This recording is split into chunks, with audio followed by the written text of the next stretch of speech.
மாதரா, உன் கதை முடிஞ்சது. நிறுத்து டோபிராமா, இதான் சரியான சமயம். மாதராவை யாரும் தொடக்கூடாது.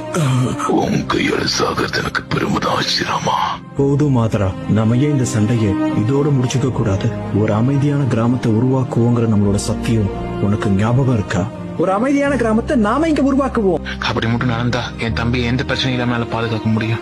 இதுக்கு மேலேயும் என்னால உங்களை நம்ப முடியாது. இருந்தாலும் சமாதானத்துக்கு ஏதாவது வழி இருக்கா? அதுக்கு உன் தம்பி இப்ப சாகணும், இல்லனா நீ இப்போ இங்க சாகணும். இப்ப என்ன பண்ண போறீங்கன்னா என்ன கொல்ல போறீங்களா?